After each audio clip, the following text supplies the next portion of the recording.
Agila.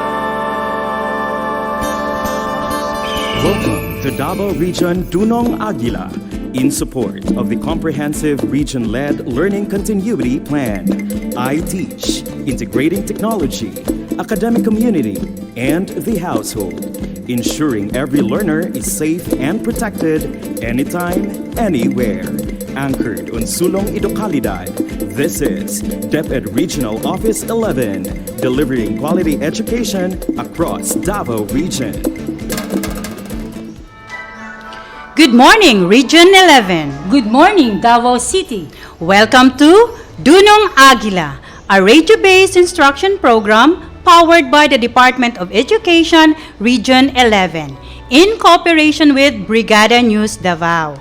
I am Emeline Mulato of Talomo Central Elementary School, and my partner, I am Flor Toledo, also from Talomo Central Elementary School.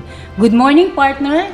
Good morning, partner, and to our viewers, our parents, and our pupils, good morning po sa inyong lahat. Sana ay masaya ang umaga ninyo. To start this 2021, magpalita. Di ba, Ma'am Ems? Basta New Year, naadjud ng palihi. So kay naaman ta sa field of education, magpalita ug hatag kaalam sa atong mga estudyante. Yes, agree ako dyan, partner. This is the best way to start our year, right? What are we waiting for? Tara na! Sugod na ta! Andam na ba mo? Andam na! Let's have the first topic for the second quarter in Mathematics 6. Today, we will be discussing the competencies for the first week. And these are, expresses the value as a fraction of a given ratio or vice versa. Defines and illustrates the meaning of ratio using concrete or pictorial models. Wow, sounds interesting. Yes, indeed, Ma'am Flor. So kids, get ready with your pen and paper. To begin, I want you to focus on screen. In Mrs. De La Rosa's grade 6 class, there are 22 girls and 19 boys. Compare the number of girls to the number of boys and vice versa. To compare, Ma'am Flor, we will be using the concept of ratio. On screen, if there are 22 girls and 19 boys, we say 22:19. We are comparing the quantity of the girls to the quantity of the boys. If we are asked to compare the number of boys to the number of girls, then we say 19:22. We will compare the quantity of the boys to the quantity of the girls, and that is ratio. In short, Ma'am Ems, when we say ratio, it means we're going to compare their quantities. Yes, Ma'am Flor. And there are other ways to express such comparison. On screen, in comparing the number of girls to the number of boys, we say 22:19, and that is in word form. In column form, we will going to write 22:19, and in fraction form, we have 22/19, in which 22 would be our numerator since it is the first term, and 19 would be our denominator. Okay, mga bata, laging tandaan that there are 3 ways on how to express ratio. In word form, Yes. fraction form, and column form. Let's have this example on screen. What word do you see on screen? The word mathematics, our favorite subject. Di ba, Ma'am Flor? Yes, ma'am, mathematics. Very good. If we are going to compare numbers of vowels to the number of consonants, what would be the ratio? Kids, samahan nyo ako ha. Let's count the number of vowels and consonant in the word mathematics. Let's look at on screen. The word mathematics has how many vowels? Remember, when we say vowels, we have A, E, I, O, U. Other than that are the consonants. Okay, in the word mathematics, we have the vowels A, E, and I. So there are 3. And the consonants, we have M, T, H, C, and S. So, in the word mathematics, the ratio of vowels to consonants on screen, we have 3:5. Again, the ratio is 3:5. Now, how about the vice versa, Ma'am Flor? So in vice versa, we will be comparing the number of consonants to the number of vowels. On screen, we say 5:3, that is in word form. Yes. In fraction form, 5/3. And in colon form, that is 5:3. And that is reads as 5:3. the colon reads as is 2. Take note, kids, that the order in which the ratio is expressed is very important. Yes. Therefore, the order of the terms in a ratio must correspond to the order of objects being compared. Yes. In our previous example, we are comparing two quantities to form ratio. Now, take a look at this picture on screen. Okay, we have there the circles, the triangles, and a rectangle. Now, what is the ratio of the circles, triangles, and rectangle? On screen, the ratio is 3:5:1. Yes, because we have how many triangles, Ma'am Flor? There We are have 3. 3 triangles. No. 3 circles rather, and we have 5 triangle Okay. and 1 rectangle. And how many quantities we compare? Yes, Ma'am Ems, we compare 3. Yes. 3 quantities. The quantity of circles, the quantity of triangles, Mhm. and the quantity of rectangle. In ratio, we can compare 2 or more quantities. Okay, that's right, Ma'am Flor. Now, let's have another example. So, on screen, we have how many apples?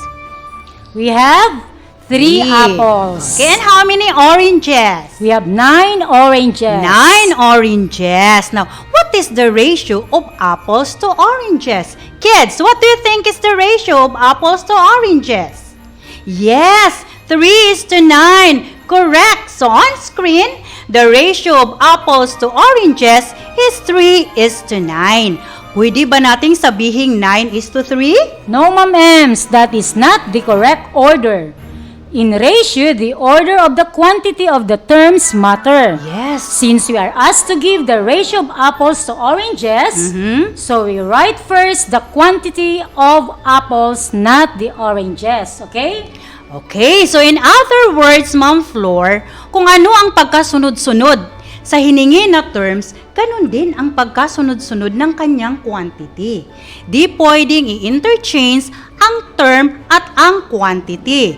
Gets nyo ba, kids? Okay, sila pa Ma'am Ems, kuhang-kuha nila yan. Yes. Lalo na pagkasama ang kanilang mga magulang, mga parents sa panunood, kuhang-kuha talaga yan. Yes, tama ka dyan, Ma'am Flor. Now, let's go back to our example a while ago. Pakitingnan ulit ang screen. Is there any other ratio that we can form from this picture, Ma'am Flor? What do you think? As we see in the picture, Ma'am Ems, if we compare the ratio of apples to oranges, we say 3:9. But we can also say in every apple, there are 3 oranges. Yes. It seems that we are forming the simplest form of the ratio. Okay. So on screen, the simplest form is 1:3. That is the simplest form of 3:9. Yes, correct, Ma'am Flor. Because ratio can also be expressed in simplest form or in lowest term. Remember, ratio can be written in fraction form. So, it can also be written or expressed in lowest term or in simplest form. Okay, that is why the ratio 3:9 can be written as 1:3 or in fraction 3/9 or 1/3. Yes, wow, ang galing. That's another good thing to note about ratio. What else, Ma'am Flor? Okay, as we have seen in our previous example, the quantities in any given ratio have the same unit or classification. Yes. Like when we compare on the number of boys and the number of girls, the terms of the ratio are the same classification. Yes. They are both human. Correct. In apples and oranges, they have the same classification. They are fruits. Now, how about this example, Ma'am Flor? 45 centimeter compared to 1 meter. How are we going to express this one to ratio? Centimeter Screen. and meter are both unit of measure. They are used to measure length, right, Ma'am Ems? Yes, they are used to measure length. Correct. Hindi lang nga pareho ang kanilang sukat. For us to express this one into ratio, we have to change it to same unit. How? Look at on screen. We are going to convert the ratio, the other term, so that they will have the same unit. Ano ba sa tingin nyo ang term na madaling i-convert? Ang centimeter to meter or meter to centimeter? In this case, Ma'am Flor, mas madaling i-convert ang meter to centimeter. Pwede namang i-convert yung centimeter to meter.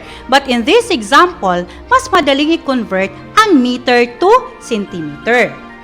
In our English conversion, 1 meter is equivalent to 100 centimeter. Therefore, if we are going to compare 45 centimeter to 1 meter, i-change natin yung meter into centimeter para magiging pareho yung kanyang units. So, yung 1 meter magiging 100. So, we are going to say 45 is to 100. And we can change this one into simplest form. We know that 45 and 100 are both divisible by 5. So, 45 divided by 5, that is equal to 9. 20 divided by 100 divided by 5 is equal to 20. Always remember that in ratio, the term must be of the same unit or classification if possible. Because there are instances, Ma'am Ems, when the term of the ratio do not have the same unit or classification. For example, look at on screen. 60 kilometers to 1 hour. We cannot change kilometers to hours, nor Yes. hours to kilometers. Correct. This is a special ratio called Rate. So we say 60 kilometer per hour. Let's have another example on screen. 168 points to 7 games. So, we are comparing points and to games. Okay, correct. So in fraction form, 168 over 7. Since 168 and 7 are divisible by 7, so we are going to use 7 as their divisor. Correct. So 168 divided by 7 is equal to 24. And 7 divided by 7 is equal to 1. Correct. So we say 24 points per game. Let's have another example on screen. 280 words to 8 minutes. So, we are going to compare words to minutes. So, take note, we cannot change minutes to words or words to minutes. So, we are going to change this one to its simplest form so that we can compare. 280 over 8. 280 and 8 are both divisible by 8. 280 divided by 8, that is equal to 36. 8 divided by 8, that is equal to 1. So, the ratio is 36 words per minute. Okay, Ma'am Ems, based on our example, do you understand? Now, what is ratio? Yes, of course. Oh, alam ba Flor. kaya nila din? Okay, Yes, I know, alam din nila yan. Okay, so in our previous example, what did we do with the quantities? We compare with the quantities. How many quantities we compare? 2 or more quantities. How about their unit of classification? They are of the same units or classification. So what are the different ways in writing it, Ma'am Ems? There are 3 ways. We have the word form, the fraction form, and the column form. So again, what is ratio on screen? Ratio is a comparison of 2 or more quantities having the same unit. It can be written in word form, in fraction form, and column form. All right. So that's Ma'am Ems, no? That's it. We're Yes. hoping na meron silang natutunan from us today. For sure ako dyan, Ma'am Flor. And I know, ready na rin sila sa test natin. So what are we waiting for? Let's do this. On screen, we have the direction. Okay, so write the following ratio in 3 ways. So we have the first slide. Oh, ano ang nakikita ninyo? You have there triangles and pentagon. Okay, kids, what do you think is the ratio if we are going to compare triangles and pentagon? Okay, so write it in your paper in 5, 4, 3, 2, 1. Okay, so nakasulat na? So let us check your answer. So tingnan natin, Ma'am Flor, ha? Kung tama ba yung kanilang sagot. So the answer is 8 is to 6. Or in simplest form, 4 is to 3. Yes. 8 and 6, Ma'am Ems, are divisible by 2. So the simplest form is 4 is to 3. Correct. In fraction form, it is written as 8 over 6. Or in simplest form, that is 4 over 3. Correct. So when we write it in column form, 8 colon 6 or 8 4 colon 3. Because 8 and 6 are both divisible by 2. Next slide. Yes, we have the arrows. Arrows goes up and arrows goes down. So if you are going to compare the number of arrows going up to the number of arrows going down, what would be the ratio? Okay, kids, write it in your paper in 5, 4, 3, 2, 1. Take note in 3 ways. Okay? So nakasulat na? Ready na ba? Okay, let us check your answers. Okay, the answer is arrows going up. We have 10. 10. Arrows Arrows going going down. down. 8. So the ratio is 10 is to 8. Or simplest form of Flor, 5 is to 4. In fraction form, we write 10 as our numerator and 8 as our denominator. So in simplest form, we have 5 as our numerator and 4 as our denominator. Now in colon form, we are going to write 10, then colon, then 8, as well as the simplest form. We have 5, colon, 4. Okay, next slides. We have 24 boys to 18 girls. So as you can see, kung titingnan, di pareho yung kanilang units, but they are of the same classification. They are both human. So, if we are going to write the ratio, if we are going to compare the number of boys to the number of girls, what would be the ratio? Okay, kids? Sige, nakasulat na ba? May sagot na ba? Di ba? Madali lang. Okay, let us check your work. So, on screen, the answer is 24 is to 18. And what is the simplest form of Flor? 4 is to 3. Why it becomes 4 is to 3? 24 and 18 are both divisible by 6. Okay. So in fraction form, 24 over 18. Or, simplest form niya is 4 over 3. And in colon form, it is written as 24 colon 18 or 4 colon 18. And 4 natin yan colon 3. 4 colon 3. Yes. 24 is to 18 and 4 is to 3. Okay. So next slides. We have here 3 days to 24 hours. So kung titingnan mo, Ma'am Flor, di ba magkaiba? Magkaiba ang days at And saka hours. Anong gagawin natin dyan? Para mas We are going to madali. convert. Yes, we are going to convert. Saan kaya dyan, Ma'am Flor, ang mas madaling i-convert? Alin kaya sa isip mo, Ma'am Ems? Okay. So kung titingnan natin, alam natin na yung days, pwede nating i-convert into hours. Hours. Same with hours, pwede din nating i-convert into days. But in this example, mas madaling i-convert ang 24 hours into day. Take note, in our English conversion, 1 day is equivalent to 24 hours. So kids, may clue na akong ibinigay ha. Take note, 1 day is equal to 24 hours. So pareho na sila ngayong day. So what do you think is the ratio? In 5, 4, 3, 2, 1. So, alam ko may sagot na kayo kasi may clue na akong ibinigay. So, let us check your work. Okay. So, the answer is, Ma'am Flor?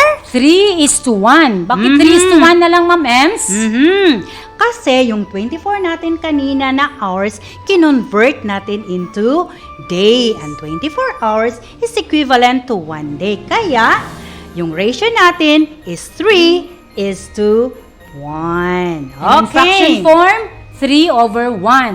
And in column form, 3:1. Yes, and it reads as 3:1. Okay, we are now on our last items, I guess. So we have here 10 decimeters to 10 centimeters. So, hindi pareho ang units. So, ang gagawin natin ngayon dyan, Ma'am Flor, Convert na naman. oh yes, i-convert na naman natin. Saan kaya ang madaling i-convert? Yung decimeters na gawing centimeter o yung centimeters na gawing decimeter? Okay, alin kaya ang pwede? Ang mas madali, Ma'am Ems? Kung titingnan mo, mas madaling i-convert yung 10 centimeters to decimeter. Okay, It is Ma'am Ems. because 1 decimeter is equal to 10 centimeters. So, laging tandaan kids ha, in using conversion, titingnan mo kung alin dyan sa mga term ang mas madaling i-convert. Sa problem number 5 natin, mas madaling i-convert ang 10 centimeters to decimeter. Like what I have said, 10 centimeters is equal to 1 decimeter. So, if you are going to compare, what do you think now is the ratio? Hey kids, bilis, pakisulat na. Okay, so, let us check your work. So, on screen, the answer is 10:1. 10:1, and that is in word form. Okay, in fraction form, 10/1. Correct. And in column form, 10:1. And it reads as 10:1. Wow! Ilan kayang scores na ang nakukuha ng ating mga estudyante? And I know perfect yan sila, Ma'am Flor.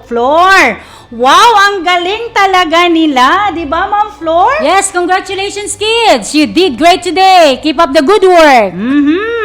And always remember that the ratio is a comparison of two or more quantities with the same units. It can be written in 3 ways: word form, fraction form, and column form. It can be expressed in simplest form. Okay, so our lesson for today, kids, is a common application of numbers in real life situation.